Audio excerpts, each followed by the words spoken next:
What made my daughter change personalities overnight? My oldest child, Olivia, walked past her little sister, Ruby, who was holding up a drawing that said, "I love you, Livy," and didn't even look at it. Ruby started sobbing, asking what she did wrong, and I had to carry her to the couch while my heart broke into pieces. My son Leo tried to grab Olivia's sleeve, but she yanked her arm away so hard he fell backwards, and I watched my teenage daughter step over him like he was trash on the sidewalk. I couldn't understand what was happening to my baby girl, the same daughter who used to wake up early just to make her siblings special breakfasts. She taught Leo to ride his bike, slept on Ruby's floor during thunderstorms, and never once complained when they crashed her sleepovers with friends. This was the girl who begged me for siblings when she was 4, who cried happy tears when each baby was born, who called them her babies, even though she was just a kid herself. But something changed, and suddenly Olivia became a ghost in our house. She started eating breakfast at 5 in the morning to avoid seeing them, stayed at the library until closing to miss dinner, and locked her bedroom door the second she got home. When Ruby showed her a perfect spelling test, Olivia walked past like she wasn't there, and I watched my 6-year-old's face crumble. Leo would wait by her door every night with his baseball glove, and she would step over him without a word, leaving him sitting there until I carried him to bed. The worst part was watching my younger kids destroy themselves trying to figure out what they'd done wrong. Ruby stopped singing, stopped coloring, stopped doing all the things she used to do with her big sister. Leo quit his baseball team because practicing without Olivia wasn't worth it, and he started having nightmares where he screamed her name. They would sit outside her locked door for hours, taking turns apologizing for crimes they hadn't committed, and I felt like screaming at my oldest for what she was doing to them. My husband tried talking to Olivia, but she insisted nothing was wrong, just busy with junior year. Her grades were perfect. Her teacher said she seemed fine, but she stopped coming to Leo's games after never missing a single one in 5 years. She skipped Ruby's birthday party, claiming she had to study, and when I forced her to sit with us at dinner, she flinched every time the little one spoke to her. I wanted to shake her, to demand she tell me why she was torturing her siblings who worshipped her. Then I noticed the fear creeping in around the edges of whatever was happening. Olivia installed a lock on her bedroom door, kept her windows locked even in summer, and checked the house alarm obsessively before bed. She started doing her own laundry separately, threw away every photo of her with the kids, and began carrying pepper spray in her backpack. She took different routes home from school every day, and when I asked why, she just stared at me with hollow eyes. I found out Olivia had been telling her teachers she was an only child, and that's when my worry turned to real fear. Her friend's mom called, confused because Olivia had been saying her siblings moved away to live with their dad, which made no sense since my husband was right here. The school counselor called about an essay where Olivia wrote about protecting people by staying away from them, and when I confronted her about the lies, she just said it was easier than explaining the truth. One night I found Ruby in the hallway with scissors, chunks of her beautiful hair on the floor, saying maybe if she looked different, Olivia would love her again. Leo had started wetting the bed at 8 years old, and my husband wanted to send Olivia to therapy, but she said if we made her talk to anyone, she would never speak to us again. The threat in her voice made my blood run cold because I knew she meant it. I started following my own daughter like a private investigator, and what I saw made everything worse. She would stand outside the elementary school during recess, watching her siblings play from behind the fence, taking pictures while tears ran down her face. She went to every one of Leo's baseball games but hid in the parking lot, and once when Ruby fell on the playground, Olivia started running toward her before stopping like she'd hit an invisible wall. Then I overheard her on the phone, begging someone to leave our family alone, saying she was doing what they asked, staying away from the kids so they wouldn't hurt them. She kept repeating that she would never tell anyone what happened that night if they just left Ruby and Leo alone, and when she hung up, she was shaking so violently she could barely stand. My maternal instincts went haywire. I searched her bag and found a note that made my hands shake. Every word you speak to them puts them in danger, so if you really love them, you'll let them hate you. When Olivia saw me holding it, her face went white, and she grabbed my arms hard enough to bruise. I stood there holding the note while Olivia gripped my arms hard enough to leave marks, her eyes wild with panic and something that looked like relief mixed with fear. She whispered that I shouldn't have found it, that I made everything worse and now they would know she told someone. Before I could say anything back, she ran to her room and I heard the new lock click into place, leaving me shaking in the hallway with more questions than answers. My arms hurt where her fingers dug in, and I looked down to see red marks already forming on my skin. I waited outside her door for 20 minutes, but she wouldn't answer when I knocked or called her name. The house felt too quiet, like the walls were holding their breath, and I finally went downstairs to wait for Suresh to get home from work. I put the note in a plastic bag like I'd seen on crime shows, trying not to touch it more than I already had, and I hid it in my desk drawer where the kids wouldn't find it. Ruby and Leo were at their after-school program until 5, which gave me 2 hours to figure out what to do next. I kept checking my phone, willing Suresh to text that he was leaving work early, but the screen stayed blank. When he finally walked through the door at 6:30, I grabbed his arm and pulled him into the kitchen before he could even take off his coat. I showed him the note after the kids were asleep, and we sat at the kitchen table trying to make sense of the words. He wanted to call the police right away, but I reminded him that Olivia said she would never speak to us again if we told anyone. We sat there for an hour going in circles, and finally Suresh said we needed to start writing everything down, every strange thing Olivia had done in the past few weeks. He suggested we check our home security camera footage to see if anyone had been watching the house, and I felt stupid for not thinking of that myself. We agreed to gather evidence first, to figure out who they were and what happened that night before we made any moves that might put the kids in more danger. I barely slept that night, and when my alarm went off at 5:30, I was already awake staring at the ceiling. I got up and stood by the front window, watching through a crack in the curtains as Olivia left for school at dawn like she always did. She checked over her shoulder 3 times before she reached the bus stop, and each time she looked back at our house like she expected someone to be following her. I grabbed my phone and took pictures of the note, making sure every word was clear and readable in the photos. Then I pulled up my sleeve and took pictures of the bruises on my arms where she had grabbed me, the marks dark purple against my skin. I made coffee and opened my laptop at the kitchen table, starting a document where I wrote down every weird thing Olivia had done since this all started. The list got longer and longer as I remembered details I'd tried to ignore, like how she threw away all the photos of her with the kids, and how she started doing her laundry separately from the rest of the family. Suresh came downstairs in his work clothes and suggested we look at the security footage right away, so I logged into the camera system on my laptop while he stood behind me watching the screen. I spent the whole morning going through 2 weeks of footage, and my stomach dropped when I spotted a car I didn't recognize driving slowly past our house. The gray sedan appeared 6 different times in the footage, always around the time the kids got home from the school. In one clip, the car sat parked across the street for 20 minutes while Ruby played in the front yard, and I felt sick watching it. I took screenshots of every instance, writing down the timestamps and adding them to a folder on my computer that I labeled with that day's date. Suresh had to leave for work, but he made me promise to call him if anything else happened, and I locked the door behind him twice to make sure it was secure. Ruby got home from the school at 3:15, dropped off by the program van like always, and she came inside asking again if I knew why Olivia didn't love her anymore. I had to fight back tears while I told her that Olivia loved her very much but was going through something hard right now. Ruby pulled a piece of paper from her backpack, another drawing she made during art class, and this one showed our whole family holding hands with Olivia's shape separated and standing alone on the other side of the page. The teacher had written a note on the back asking if everything was okay at home, and I knew I would have to come up with some kind of answer that didn't give away what was really happening. I hugged Ruby and told her to go play in her room, and she walked upstairs slowly, like her legs were too heavy to lift. An hour later, Leo came through the front door earlier than expected, because his baseball practice got canceled due to rain. He dropped his backpack by the door and went straight upstairs, and I heard him sit down outside Olivia's locked bedroom door with his glove in his lap. I stood at the bottom of the stairs listening to him talk softly through the door about how his team won their last game, and how he wished she could have seen his home run. He kept talking for 30 minutes, describing every play and every hit, but Olivia never answered or made any sound from inside her room. Finally, Leo came downstairs with tears running down his face, and he asked me what he did to make his sister hate him so much. I pulled him onto my lap, even though he was getting too big for it, and I told him he didn't do anything wrong, but the words felt empty because I couldn't explain what was really going on. After I got both kids settled with a movie in the living room, I went back to my laptop and pulled up the list I'd been making of everywhere Olivia went before her behavior changed. I needed to know more about that night she mentioned on the phone, the night that started all of this. Suresh came home for dinner and I showed him the list, and he remembered that Olivia had a sleepover at a friend's house about 6 weeks ago. I went to my file cabinet where I kept all the permission slips and school papers, and I found the one from that night. The sleepover was at Jolene Hickman's house 3 blocks away, and I realized that was right before everything started, right before Olivia became a different person. I showed Suresh the permission slip and watched his face change as he made the same connection I did. That evening after the kids went to bed, I decided to ask Olivia about the sleepover in a casual way that wouldn't make her shut down. I found her in the kitchen getting a glass of water, and I mentioned the Hickman house like I was just making conversation. Her reaction told me everything I needed to know. She went completely white and the glass slipped from her hands and shattered on the floor. She backed away from me like I'd just threatened her, and when I asked if she was okay, she said it was fine. Just a normal sleepover. But her hands were shaking so badly she couldn't pick up the broken glass. I cleaned it up while she ran back to her room, and I heard her crying through the door. The kind of crying that sounds like it's being ripped out of someone's chest. I waited until morning to make my next move, and after Olivia left for school and the younger kids were at their program, I called Jolene Hickman pretending I wanted to plan another sleepover.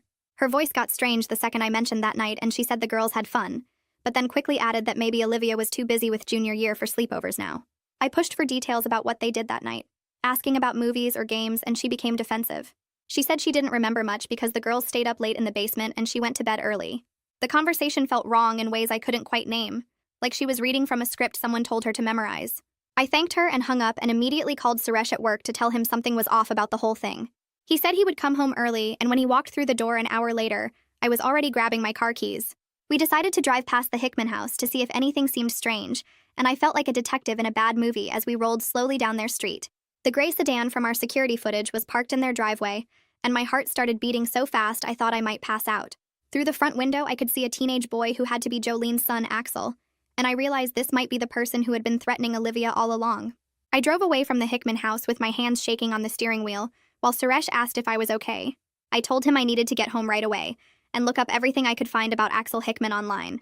The second we walked through the door, I went straight to my laptop and typed his name into the search bar. His social media profiles came up immediately, and I clicked through them one by one while Suresh looked over my shoulder. Axel's posts were full of angry comments about girls who rejected him, and he shared videos about how women need to be controlled and put in their place. I felt sick reading his words, but I kept scrolling because I needed to understand who was threatening my daughter. His friend list showed hundreds of people, and when I searched for Olivia's name, I found her account connected to his. I went back through his photos to 6 weeks ago, and there it was. Pictures from the sleepover night at his house.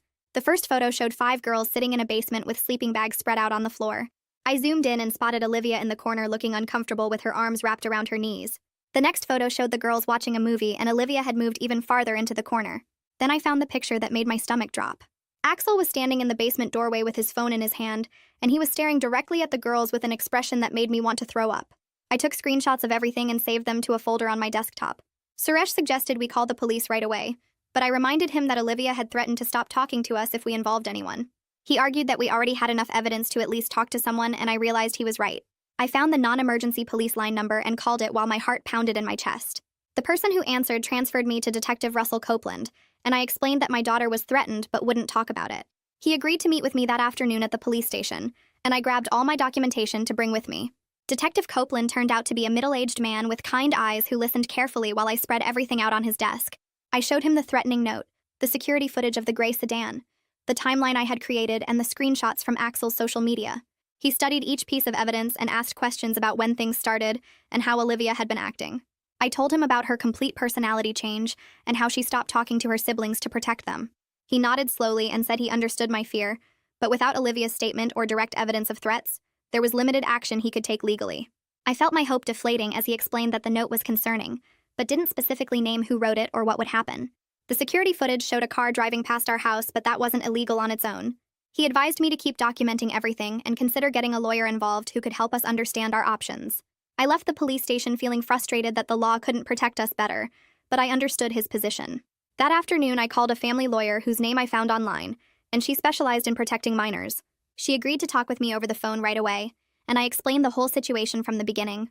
She listened without interrupting, and when I finished, she said that if Olivia was assaulted, the statute of limitations meant we still had time to pursue charges. The threatening note could be witness intimidation or extortion, and both were serious crimes. However, she emphasized multiple times that Olivia needed to be willing to talk, and forcing her could make things worse psychologically. She suggested finding a therapist who worked specifically with teenage assault victims, because they would know how to help Olivia feel safe enough to open up. I thanked her and wrote down the names of 3 therapists she recommended. That night, I couldn't sleep, and at 2 in the morning, I went downstairs to get some water. I found Olivia in the kitchen making a sandwich, and she jumped when she saw me. I decided this was my chance to try reaching her again, so I walked slowly toward her and told her gently that I knew something bad happened at the Hickman house. She froze completely with the knife still in her hand, and tears started running down her face. She whispered that I didn't understand what he would do to Ruby and Leo if she told anyone. Her voice was so small and broken that I wanted to cry, but I forced myself to stay calm. I promised her that we could protect the whole family, and that I had already talked to the police and a lawyer.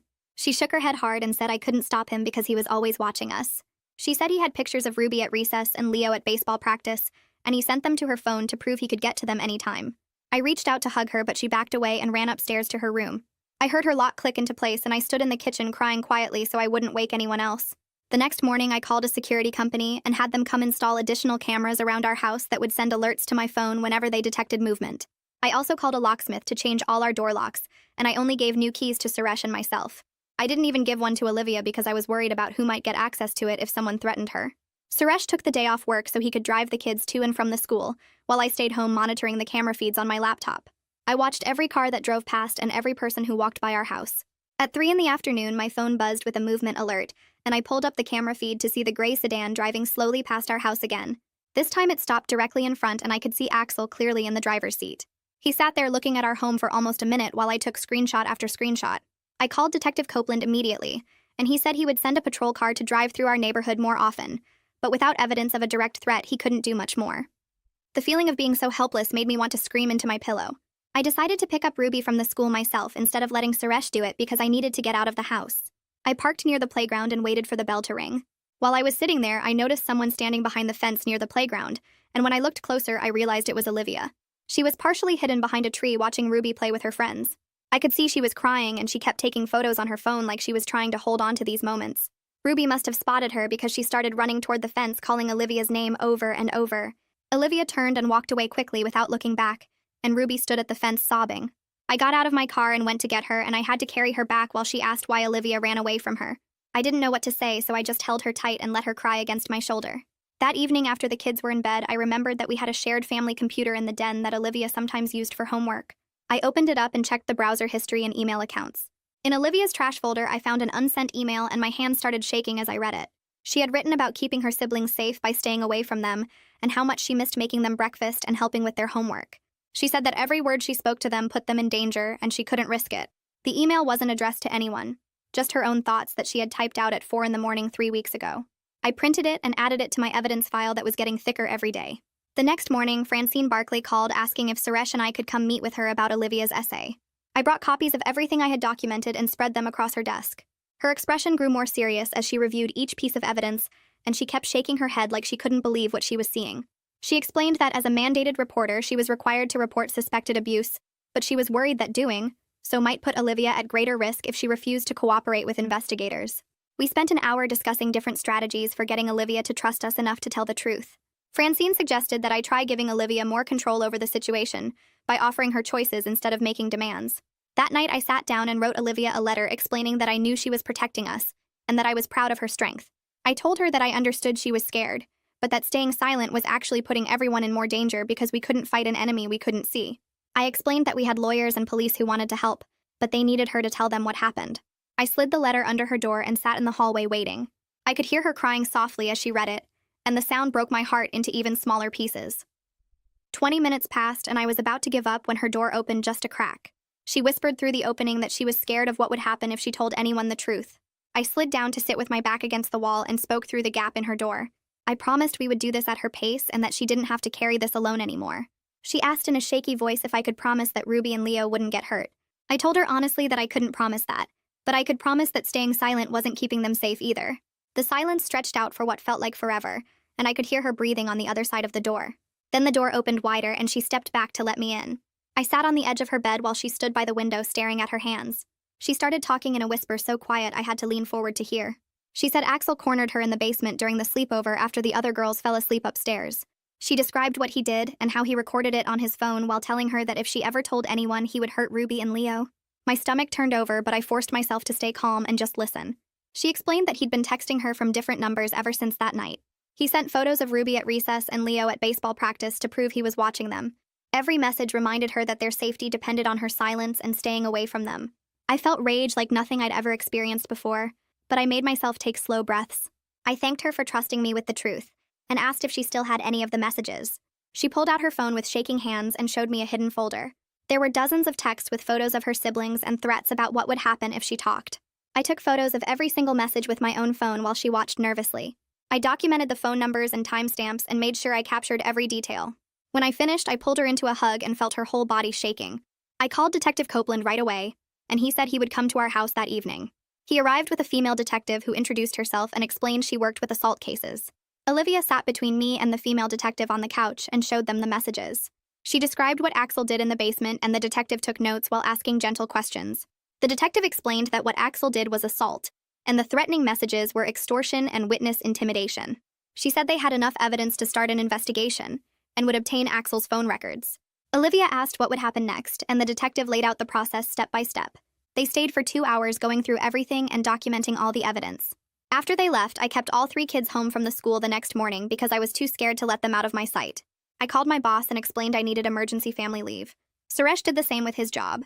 We spent the day checking every window lock and keeping the kids entertained inside while we waited for Detective Copeland to call with updates. Ruby and Leo could sense something was wrong, but we told them we were having a special family day. We played board games and made cookies and tried to act normal. Leo found one of his old drawings that showed Olivia teaching him to ride his bike. He asked if he could leave it outside her door with a note. I helped him write a simple message that said, "I miss you, Livy." We placed it on the floor outside her room and went back downstairs. An hour later, Olivia emerged from her room holding the drawing against her chest. Tears ran down her face as she stood in the hallway looking at Leo's careful printing. She didn't go back into her room right away. Instead, she sat at the top of the stairs where she could hear Leo playing in the living room below. I watched her from the kitchen and saw her wiping her eyes while listening to her brother's voice. Detective Copeland called that afternoon to say they'd obtained Axel's phone records. Multiple threatening messages came from his number, and from burner phones registered to addresses near his house. He said they were building a case, but needed more time to gather evidence that would hold up in court.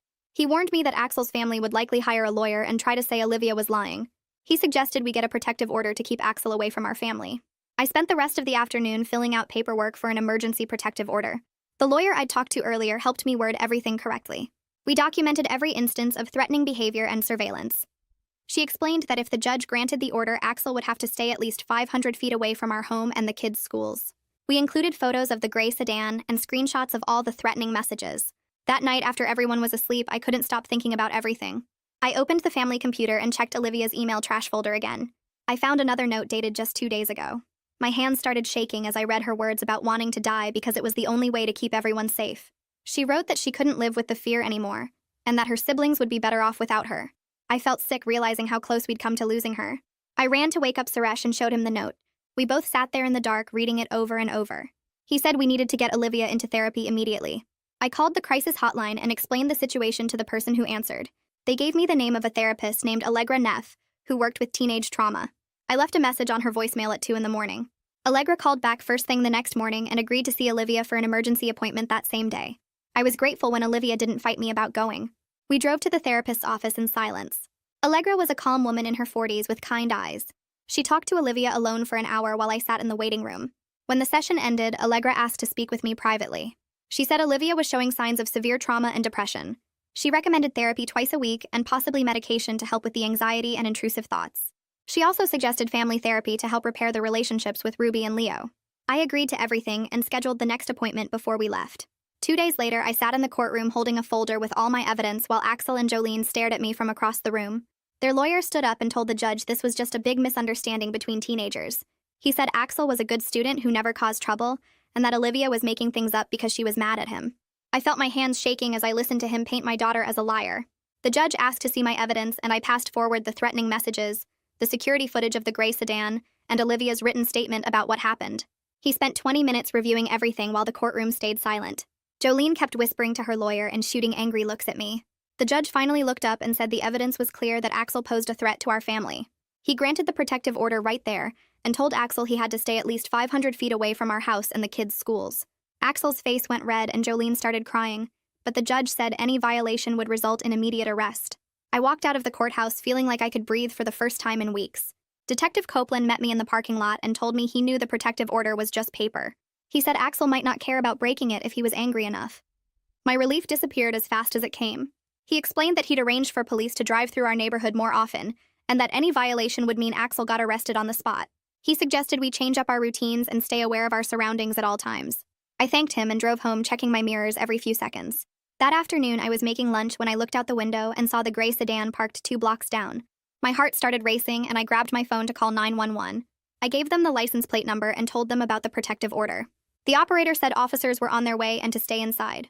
I watched through the window as 2 police cars pulled onto our street within 5 minutes.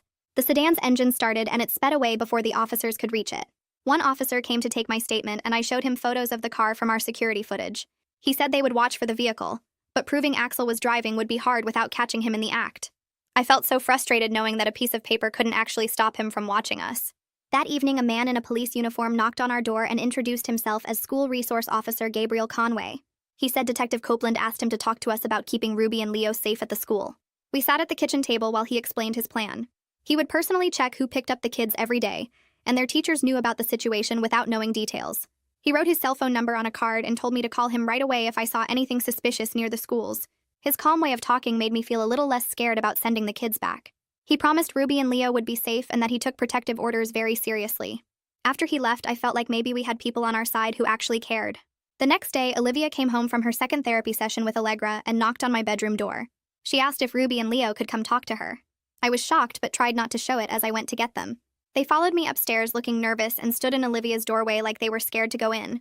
Olivia sat on her bed and told them she was trying to keep them safe from someone bad.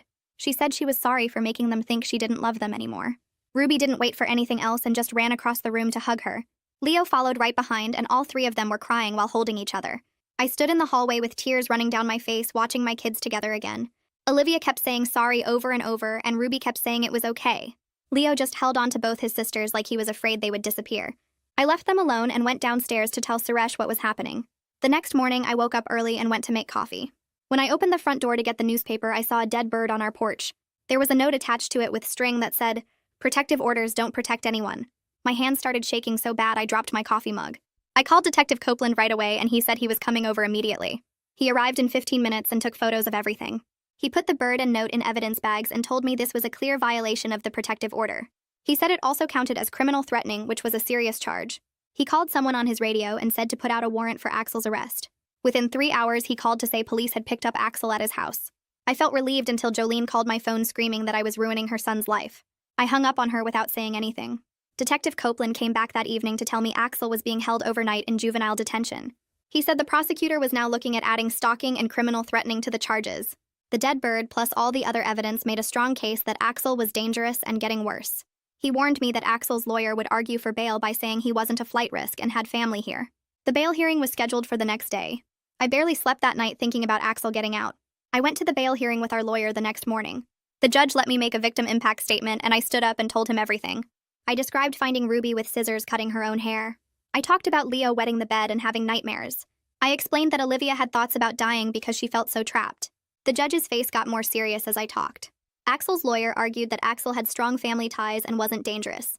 The judge looked at all the evidence again and set bail at $50,000. He said Axel would need GPS monitoring and had to stay at his house. I thought that would keep him locked up, but Jolene posted bail within 2 hours. Axel was released to her custody with an ankle monitor on. I felt sick knowing Axel was back at his house just 3 blocks away. Detective Copeland called and explained that the GPS would alert police if Axel came within 500 feet of our home or the kids' schools. That didn't make me feel much better. Suresh and I spent that afternoon installing motion sensor lights all around our house. We got a camera doorbell that would record everyone who came near our front door. I bought pepper spray and started carrying it everywhere I went. Suresh changed all our outdoor light bulbs to brighter ones. We checked every window lock twice and made sure the alarm system was working right. When Olivia found out Axel was out on bail, she started breathing really fast and couldn't calm down. I called Allegra, and she did an emergency phone session right then. I could hear her teaching Olivia grounding techniques through the speaker. She reminded Olivia that Axel was watched constantly now, and any violation would send him straight back to jail. Allegra suggested Olivia might want to try a support group for teenage assault survivors. Olivia agreed to go to the next meeting. After they hung up, Olivia came downstairs and asked if she could sleep in my room that night. I said yes and set up blankets on our floor for her. I felt proud that she was willing to accept help and try new things to feel better. The next morning, I drove Ruby to the school myself because I wanted to see the new safety measures in action. Gabriel Conway was waiting at the front entrance when we pulled up, and he walked over to our car with a friendly smile that made Ruby feel safe. He opened her door and helped her out, then walked beside her all the way to her classroom door, while I watched from the parking lot with my phone ready to call 911 if anything seemed wrong. I saw him check the hallways and peek into the classroom before letting Ruby go inside, and when he came back out, he gave me a thumbs up that made some of the tension leave my shoulders. At recess time, I drove back and parked where I could see the playground, and Gabriel was there too, standing near the fence and scanning the area while Ruby played on the swings with her friends. She looked so small and happy, and I heard her singing one of her favorite songs as she pumped her legs to go higher. On the drive home that afternoon, Ruby sang the whole way, and I realized I hadn't heard her voice in weeks because she'd stopped making any noise at all during those awful months. The sound filled our car and made me want to cry with relief that she was coming back to herself. A few days later, Leo had his first baseball practice since everything fell apart, and I was shocked when Olivia came downstairs in jeans and asked if she could come watch him play. Suresh and I looked at each other with surprise and hope. Then we all piled into the car together as a family for the first time in over a month. Leo couldn't stop grinning in the back seat, and he kept turning around to make sure Olivia was really there, and not just a dream. When we got to the field, Leo ran onto the diamond with more energy than I'd seen from him in weeks, and he kept glancing at the bleachers to check that his big sister was still sitting there. He caught every ball that came his way, hit 3 line drives during batting practice, and ran the bases faster than any of his teammates. After practice ended, he sprinted over to where Olivia sat and started showing her this new batting technique his coach had taught him, demonstrating the stance and the swing while she watched with real interest on her face. She told him he looked like a professional player and gave him a high five that made him beam with pride. And I saw something spark in his eyes that had been dead for weeks. Hope was coming back to my son. That same afternoon, my phone rang and Detective Copeland's name appeared on the screen, making my stomach clench with worry about what new problem had come up. He told me the forensic team had finished analyzing everything on Axel's phone, and they found the video he'd recorded of what he did to Olivia in that basement. My hands started shaking so hard I almost dropped the phone, but he kept talking and said they also found evidence that Axel had sent the video to at least 4 of his friends through a messaging app. This discovery meant they could add distribution of child sexual abuse material to the charges against him, which carried much more serious penalties than what he was already facing. The prosecutor believed this new evidence created a really strong case for keeping Axel locked up if he violated his bail conditions even once, because it showed a pattern of dangerous behavior and total lack of understanding about what he'd done wrong. I felt vindicated hearing that we had proof of everything Olivia had described, but I also felt sick knowing that video existed somewhere in the world and that other people had seen my daughter's worst moment. Detective Copeland said the tech team was working to track down everyone who received the video so they could delete all copies and potentially press charges against anyone who kept it or shared it further. 2 days later, I was making lunch when someone started pounding on our front door and screaming at the top of their lungs. I looked through the peephole and saw Jolene standing on our porch with her face red and twisted with rage, yelling that Olivia was a lying little bitch who was ruining her son's future over nothing. She kept screaming that Axel was a good boy who would never hurt anyone, and that we were destroying his life with our fake accusations and made-up stories. I grabbed my phone and started recording her rant through the door while I dialed 911 with my other hand, and Jolene didn't seem to care that she was violating the protective order that said she had to stay away from our house. She banged on the door so hard I thought she might break it down, and she threatened to make us all pay for what we were doing to her baby. The 911 operator stayed on the line with me while police cars rushed to our address, and within 5 minutes, 2 officers were pulling up to our curb. Jolene was still screaming when they grabbed her arms and told her she was under arrest for violating the protective order, and she fought them while they put handcuffs on her wrists. One officer came to talk to me after they put Jolene in the back of the police car, and he said this incident would really strengthen our case because it showed the whole family was willing to break the law to intimidate us. He told me there was a good chance the judge would revoke Axel's bail now that his mother had proven they couldn't follow court orders. I felt shaken by how close Jolene had gotten to our home, but I also felt relieved that everything had been recorded and documented. The prosecutor called me the very next day to explain what was happening with the case now that we had Jolene's violation and the new evidence from Axel's phone. She said they were filing an emergency motion to revoke Axel's bail because the family had shown they couldn't be trusted to follow the rules, and the hearing was scheduled for 3 days from now. The prosecutor wanted Olivia to be prepared to testify if the judge asked to hear from her directly, which made my heart sink because I knew how scared she was of seeing Axel face to face. I called Allegra right away, and she came over that evening to work with Olivia on coping strategies for being in the same room as the person who hurt her. Allegra taught her breathing exercises and grounding techniques, and she helped Olivia practice what she would say if the judge asked her questions. The prosecutor had promised to request special accommodations like a screen between Olivia and Axel if she had to testify, so she wouldn't have to look at him while she talked about what happened. Olivia was still terrified, but she said she would go to the hearing because she wanted Axel locked up where he couldn't hurt anyone else. 3 days later, we all got dressed up and drove to the courthouse for the bail revocation hearing, and Olivia sat between Allegra and our lawyer in the front row, while Suresh and I sat right behind them. The prosecutor stood up and presented all the evidence to the judge, including photos of the dead bird on our porch, the recording of Jolene's threatening visit, and a detailed report about the disturbing content found on Axel's phone. She explained that Axel had created and distributed child sexual abuse material, which showed he was dangerous and had no respect for the law or for his victims' well-being. Axel's lawyer argued that his mother had acted on her own without his knowledge, and that he shouldn't be punished for something she did when he was sitting at home following all the rules of his bail. The judge listened to both sides without saying much. Then he reviewed all the documents and evidence for what felt like forever. Finally, he looked up and said he was revoking Axel's bail based on the family's demonstrated willingness to violate court orders and the serious nature of the new charges. He ordered Axel to be held in juvenile detention until his trial, and 2 officers came forward to put handcuffs on Axel's wrists. I watched them lead him out of the courtroom through a side door, and I felt like I could finally take a full breath for the first time since this nightmare started. That evening, we sat down together for dinner as a complete family, all 5 of us around the table for the first time in 6 weeks. Olivia came down from her room without being asked, and took her usual seat instead of hiding upstairs like she'd been doing for so long. Ruby immediately claimed the chair right next to Olivia, and reached over to hold her big sister's hand while we passed around the food, and Olivia let her do it without pulling away. Leo talked non-stop about his upcoming baseball game, and how his team was going to win the championship this year, and his excitement filled the room with an energy we hadn't felt in months.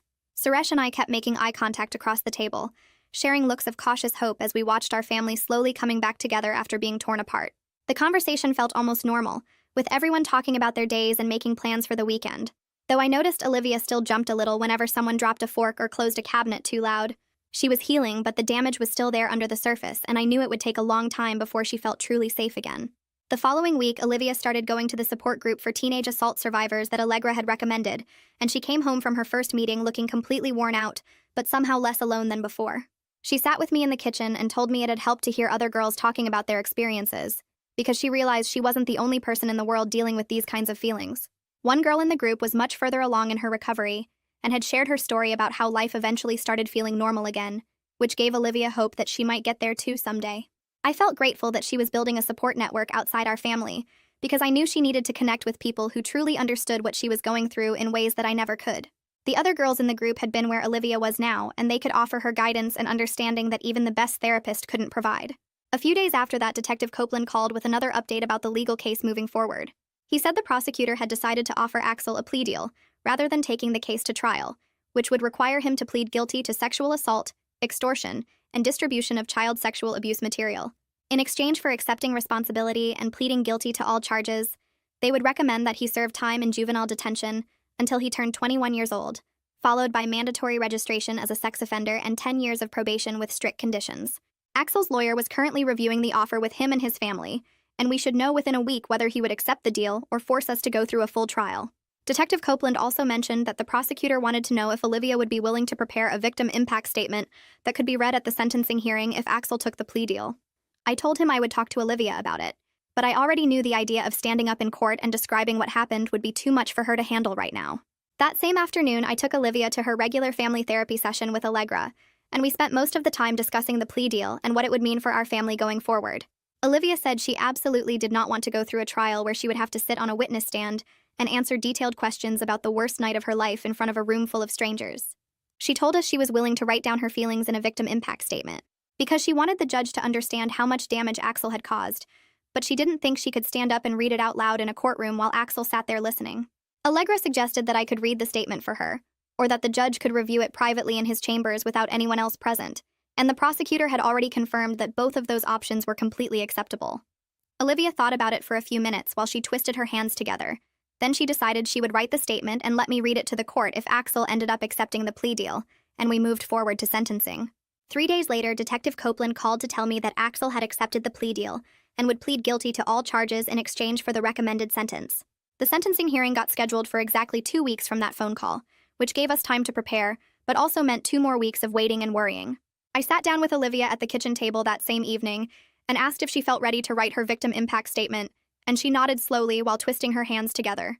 We spent the next 3 hours working on it together, with me typing while she talked and cried and sometimes had to take breaks to calm down. She described the fear that controlled every moment of her life after that night, how she would wake up from nightmares where Axel was hurting Ruby and Leo while she watched helplessly. She wrote about the shame she felt even though she knew logically that nothing was her fault, about how she scrubbed her skin raw in the shower trying to feel clean again. The hardest part to read was when she described missing her siblings so much it physically hurt, sitting outside their schools just to see them from a distance because staying away felt like dying slowly. She wrote about the constant worry that kept her awake at night, checking and rechecking locks and windows, jumping at every sound or shadow. She explained how she stopped eating lunch at the school because food made her sick, how she failed her driving test twice because panic attacks hit her in the car. She described throwing away every photo of herself with Ruby and Leo because looking at their faces made the pain unbearable, and how she told people she was an only child because talking about her siblings meant acknowledging what she was doing to them. Near the end of the statement, she wrote about never fully trusting people again, about how this experience changed something basic inside her that might never go back to normal. Reading her words broke my heart into smaller pieces than I knew existed, but I also felt honored that she trusted me enough to share this pain and let me help her tell the court what Axel had really done to our family. The 2 weeks between that night and the sentencing hearing passed in the strangest way, mixing completely normal family moments with constant reminders of why we were heading to court.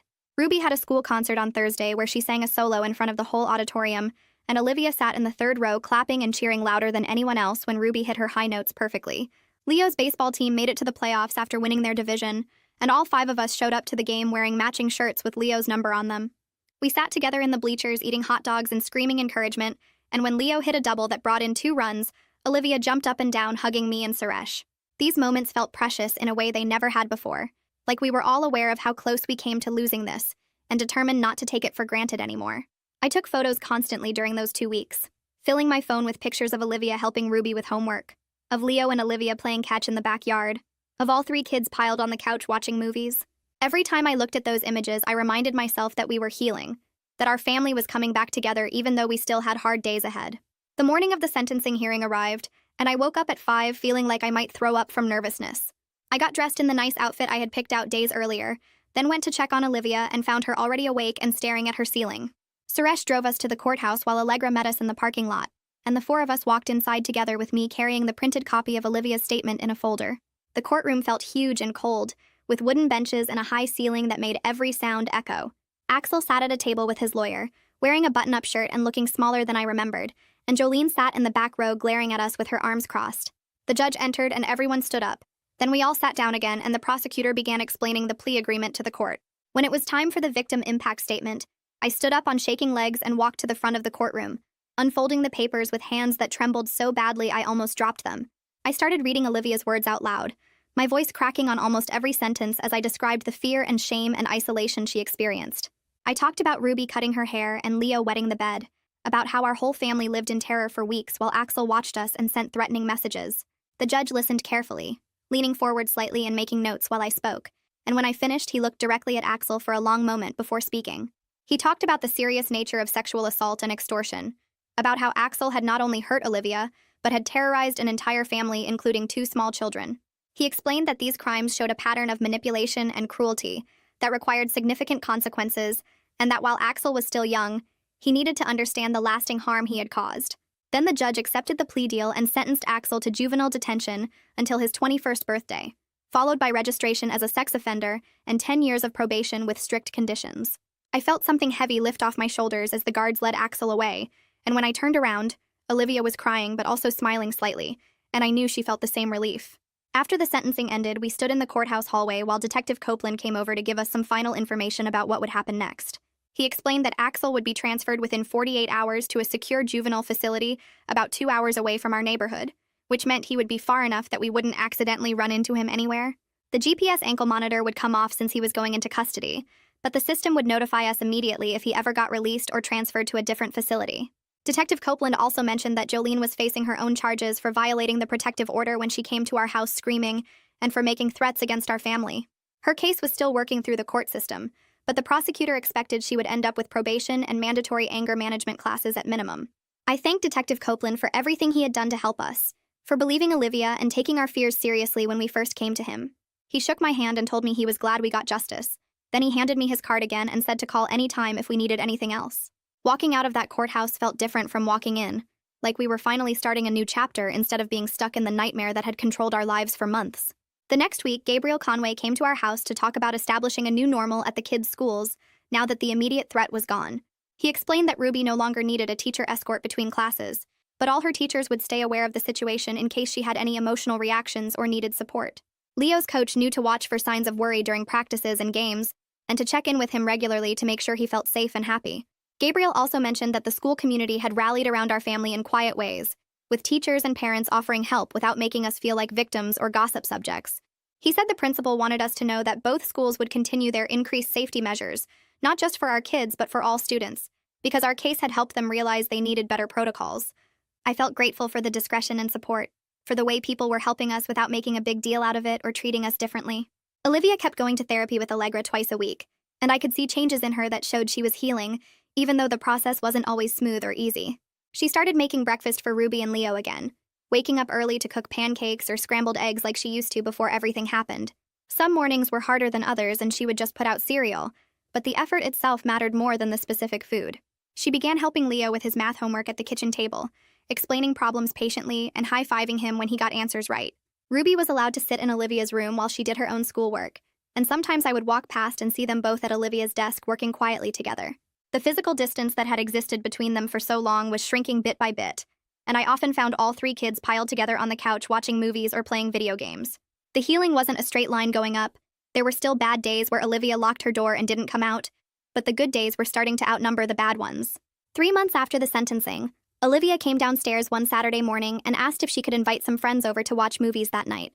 I felt so happy hearing that question because it was the first time since everything happened that she wanted to do something normal and social and teenage. Suresh and I made ourselves scarce that evening, hanging out in our bedroom upstairs while a group of 5 girls took over the living room with popcorn and blankets. I could hear them talking and laughing through the floor, and at one point Olivia's genuine laugh rang out loud and clear, making tears spring to my eyes.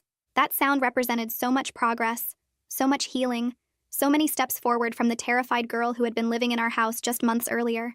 Her friends knew something bad had happened, but they respected her privacy and didn't push for details, and their acceptance helped Olivia feel less alone and isolated. When the girls left around 11 that night, Olivia came upstairs to say goodnight, and she looked lighter somehow, like part of the weight she had been carrying had finally lifted. Around that same time, Ruby's teacher called me at home with an update that made my heart swell. She said Ruby's grades and behavior had improved, so much over the past few months that she was back to being the happy, creative student she remembered from the beginning of the year. Ruby had stopped asking questions about why Olivia didn't love her, and instead she talked excitedly during sharing time about things they did together now. She was drawing pictures of our family again during art class, but these new drawings showed everyone standing close together and smiling instead of the sad, separated figures from before. The teacher sent home Ruby's latest drawing, and I hung it on the refrigerator with magnets, positioning it right at Olivia's eye level so she would see it every morning when she came down for breakfast. The picture showed 5 stick figures holding hands under a big yellow sun, with "My Family" written across the top in Ruby's careful printing. Leo came running into the kitchen one afternoon, waving a paper and shouting that he made the all-star baseball team, and Olivia was the first person he wanted to tell. She picked him up and spun him around even though he was getting big for that, both of them laughing and celebrating together. She promised to come to every single one of his all-star games, and that weekend she spent 2 hours in the backyard helping him practice his pitching technique. I watched from the kitchen window while she showed him how to grip the ball differently and where to aim, her patience and encouragement reminding me of the big sister she had always been before Axel tried to take that away from her. Leo's nightmares had completely stopped over the past month, and he was sleeping through the night in his own bed without any accidents. His confidence was coming back along with his relationship with Olivia, and seeing them together made me believe we really were going to be okay. Detective Copeland called one final time with news about Jolene's case, and I put him on speaker so Suresh could hear too. He told us that Jolene had pleaded guilty to violating the protective order and was sentenced to 2 years of probation, plus mandatory anger management classes twice a week. She was also required to stay at least 1,000 feet away from our family at all times, and any violation would result in immediate jail time. Detective Copeland mentioned that our case had helped the police department develop better protocols for handling threats against minors, and he thanked me for being so persistent in protecting my family even when things seemed impossible. I thanked him right back for believing us from the beginning and taking our fears seriously instead of dismissing them, and I told him we couldn't have gotten through this without his help and support.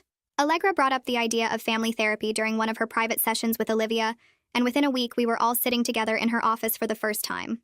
Ruby sat between me and Olivia on the couch, while Leo perched on Suresh's lap in the armchair, and Allegra explained that we needed to talk about what happened, so everyone could understand and heal together. She started by asking Ruby and Leo to share how they felt during those scary months. When Olivia stayed away from them and Ruby's voice got really quiet, as she described feeling like she must have done something terrible to make her big sister hate her. Leo talked about his nightmares and how he stopped playing baseball because it wasn't fun without Olivia watching, and I watched Olivia's face crumble as she listened to how much pain her distance had caused them.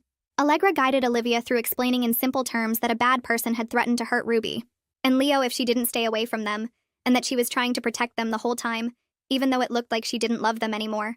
Ruby climbed into Olivia's lap and wrapped her arms around her neck, and Leo came over to hug them both, and all 3 of my kids cried together while Suresh and I held each other. We spent the rest of that first session creating what Allegra called a family safety plan, where we all agreed to tell each other if we felt scared or worried, instead of keeping secrets to protect each other. Olivia promised she would never try to handle something dangerous alone again, and Ruby and Leo promised they would come to us if anyone ever made them feel unsafe or uncomfortable. Allegra gave us homework to have a family meeting once a week, where everyone could share their feelings, and we scheduled our next therapy session for 2 weeks later. Suresh found a support group for parents of assault survivors that met every Thursday evening at a community center across town, and we started attending together the week after our first family therapy session. The first night felt awkward as we sat in a circle of folding chairs with 8 other parents who all had similar stories of their kids being hurt and the aftermath of dealing with trauma. A mom named Jamie shared that her daughter was assaulted 3 years ago and had just graduated from college with honors, and hearing that gave me hope that Olivia could have a normal future despite everything she'd been through. A dad talked about how hard it was to watch his son struggle with nightmares and anxiety, and I felt less alone knowing other parents understood the helplessness of not being able to fix your child's pain. The group leader taught us strategies for supporting our kids while also taking care of ourselves, like setting boundaries around how much we talk about the trauma and making sure we do things that bring us joy. Suresh and I exchanged phone numbers with 3 other couples after the meeting, and over the next few months we built our own support network, where we could text each other on hard days or meet for coffee when we needed to talk to someone who really understood. 4 months passed with Olivia continuing therapy twice a week, and our family gradually finding a new normal. And then Olivia came home one afternoon waving her driver's license and grinning bigger than I'd seen in almost a year. She asked if she could drive Ruby to the school sometimes because she wanted to spend more time with her little sister and make up for all the months she'd missed. And I felt my throat get tight with emotion at her desire to reclaim that protective big sister role. I agreed, but told her she had to text me as soon as they arrived safely at the school, and the next morning I stood in the driveway watching Olivia carefully back out with Ruby buckled in the passenger seat. Ruby was bouncing with excitement about riding with her big sister, and through the car window I could see them both smiling as they drove away together. I checked my phone obsessively until Olivia's text came through saying they'd arrived, and when Ruby got home that afternoon, she couldn't stop talking about how cool it was to be driven to the school by Olivia instead of taking the bus. Over the next few weeks, Olivia drove Ruby to the school 3 mornings a week, and I would watch them leave together and feel like we'd reached an important milestone in rebuilding what had been broken. The school year wound down as spring turned to early summer, and Leo's baseball team made it all the way to the championship game. Olivia spent an entire Saturday afternoon painting a huge banner with Leo's number on it, and Ruby cut up newspapers to make colorful pom-poms for everyone to wave during the game. We all piled into the car together on game day and claimed seats in the bleachers behind home plate, and I felt grateful that we could be there as a complete family again. Leo kept looking over at us in the stands, and every time he caught Olivia's eye, she would wave the banner and cheer for him. The game stayed close through all 6 innings, and in the bottom of the last inning with 2 outs and a runner on third, Leo stepped up to bat. I held my breath as the pitcher wound up, and then Leo connected with the ball and sent it flying over the left fielder's head for a double that brought the winning run home. We all rushed onto the field with the other families, and a photographer who was covering the game for the local paper captured our family in a huge group hug with Leo in the middle. The photo showed all 5 of us with genuine smiles and joy on our faces, and later that week when I got the digital copy, I immediately made it my phone's wallpaper. Every time I looked at it, I remembered how far we'd come from those dark weeks when our family felt like it was falling apart. Summer arrived with hot weather and long days, and Olivia surprised us by getting a job at the community pool as a lifeguard. Allegra said during one of our family sessions that this was a really good sign because it showed Olivia felt ready to take on responsibility and be around lots of people again.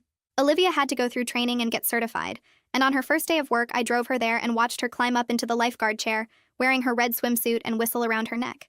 She started bringing Ruby and Leo to the pool during her break times, and I would sit in a lounge chair reading while keeping one eye on them. Olivia taught Ruby how to dive off the board without belly flopping, and she played endless rounds of Marco Polo with Leo in the shallow end. The other lifeguards were mostly kids from her high school, and within a few weeks, Olivia was going to movies and parties with them after their shifts ended. She started smiling more and laughing at dinner, and one night she stayed up late watching a comedy with us instead of going straight to her room. Her social life was rebuilding naturally, and I could see genuine happiness returning to her face instead of the fake smiles she used to force. We planned a family vacation to the beach for late July, our first trip together since everything had happened almost a year ago. I worried that Olivia might struggle with being away from home and her therapy routine, but she seemed excited about the trip and helped Ruby pack her suitcase.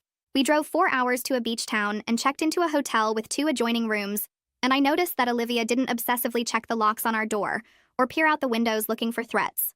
She unpacked her stuff and immediately asked if we could go to the beach, and we all changed into our swimsuits and headed down to the sand. Olivia built elaborate sandcastles with Ruby, complete with moats and towers, and she buried Leo up to his neck in sand while he giggled uncontrollably. We spent 3 days swimming, collecting shells and eating ice cream on the boardwalk, and every night we walked along the beach together watching the sunset. On our last evening there, Suresh took a photo of me standing with all 3 kids, the ocean waves behind us and the pink sky overhead. Everyone was smiling real smiles, not forced or fake, and when I looked at that photo later, we looked like any normal, happy family on vacation. Nobody watching us would have guessed what we'd survived to get to that moment. Olivia started her senior year of high school in late August with a completely different attitude than she'd had the year before. She talked excitedly about her classes and started researching colleges with strong psychology programs because she wanted to help other trauma survivors someday. Her grades stayed strong, and her teachers commented during parent conferences about how mature and focused she seemed compared to other seniors. She joined the peer counseling program at the school and went through training to help other students who needed someone to talk to. The counseling coordinator told me that Olivia was a natural at making people feel safe and heard, and that she was helping train other peer counselors to recognize signs of abuse. Olivia came home one day and told me she'd helped a freshman girl who was pressured by an older boyfriend, and that she'd connected the girl with resources to get help. I watched my daughter turn her painful experience into something meaningful, and I felt incredibly proud of her strength and determination to make sure other kids didn't have to suffer alone like she had. Ruby turned 7 in October, and she insisted that Olivia had to help plan her entire birthday party. They spent 3 weeks working together on decorations, making construction paper chains, and painting a big banner that said, "Ruby is 7." They planned games like musical chairs and pin the tail on the donkey, and they baked cupcakes together the night before the party. I watched their relationship strengthen through this shared project, seeing them laugh together and negotiate over party details like whether to have a princess theme or a rainbow theme. The day of the party, 12 of Ruby's friends came over and ran around our backyard playing games and eating cake, and Ruby dragged Olivia around introducing her to everyone. I heard Ruby tell her best friend that Olivia was the best sister in the whole world, and I saw Olivia's eyes get watery before she pulled Ruby into a tight hug. I took photos throughout the party, capturing moments of them laughing together, and Ruby beaming with pride at having her big sister there. The love between them had been fully restored, maybe even stronger than before because they'd survived something terrible and come out the other side together. Leo came home from the school one day in early November and announced that he wanted to try out for the travel baseball team, which was way more competitive than his regular league. He asked Olivia if she would help him practice, and she immediately agreed and cleared her schedule to work with him every evening after her lifeguard shift ended. I would watch from the kitchen window as they spent an hour in the backyard, Olivia pitching to Leo and coaching him on his swing technique. She showed him how to adjust his stance and keep his eye on the ball, and her patience reminded me of the big sister she'd always been before everything happened. The tryouts came in mid-November, and our whole family went to watch Leo show the coaches what he could do. When the roster got posted a week later and Leo's name was on it, he ran to find Olivia at the school and tell her first. He told everyone who would listen that he made the team because of Olivia's coaching, and he asked her to promise she'd come to all his games. She promised she would be there for every single one, and she kept that promise all season long, missing only one game when she had to visit a college she was considering. Their relationship had become stronger than ever, built on a foundation of survived trauma and renewed trust. I met with Allegra alone one afternoon in December, while Olivia was at the school, and she told me that Olivia had made remarkable progress over the past year. She explained that Olivia had developed healthy ways to cope with her anxiety and bad memories, and that she'd processed most of the trauma through their work together. Allegra said that while Olivia would always carry the experience with her, and might have hard days, it no longer controlled her daily life, or stopped her from doing things she wanted to do. She recommended reducing Olivia's individual therapy to once a week since she was doing so well, and she suggested we continue family therapy for a few more months to keep working on our communication. I agreed with both recommendations and asked if Olivia would be okay long-term, and Allegra smiled and said she believed Olivia would not just be okay, but would thrive because she'd done the hard work of healing. I left that session feeling proud of how hard my daughter had worked to get better, and grateful that we'd found Allegra to guide us through the darkest time of our lives. 6 months after Axel got sentenced, I opened the mailbox and found an official letter from the juvenile detention facility where he was being held. My hands shook as I read that he completed some kind of treatment program for teenage offenders, and wrote an apology letter he wanted to send to Olivia. The facility explained they would screen it first to make sure it wasn't threatening or inappropriate, and Olivia could choose whether she wanted to read it or not. I sat at the kitchen table staring at the letter for a long time before I called Olivia downstairs to talk about it. She listened quietly while I explained what the facility was offering, and I watched her face carefully to see if she looked scared or upset. She thought about it for maybe 30 seconds before she told me she didn't want to read his apology, because she was focused on her future now and not on him anymore. She said she appreciated being given the choice instead of having it forced on her, and that meant more than anything Axel could write in a letter. I felt so proud of her strength in that moment, proud that she knew exactly what she needed for her own healing, and wasn't afraid to say it out loud. The early fall afternoon arrived with leaves starting to change colors outside our windows, and I stood in our backyard watching all 3 of my kids playing together like they used to before everything happened. Olivia was pushing Ruby on the swing set while Ruby squealed with delight, and Leo practiced his pitching against the fence nearby, and their laughter filled the air around me like music I thought I'd never hear again. Our family wasn't perfect, and we all still had moments when anxiety crept in or sadness hit us unexpectedly, but we were together, and we were safe, and we were healing one day at a time. I thought about how close we came to losing Olivia completely, when she was drowning in fear and isolation, and I felt overwhelming gratitude that she trusted me enough to let me help her fight back. The threat that tried to tear us apart ended up making us stronger in ways I never expected. And I knew we could handle whatever challenges came next because we would face them as a family who survived the worst and came out the other side. That's how it went down from my side. Now I want to hear what you think because I know half of you are already forming strong opinions. Drop them in the comments, I'll be reading through later. You always keep things interesting.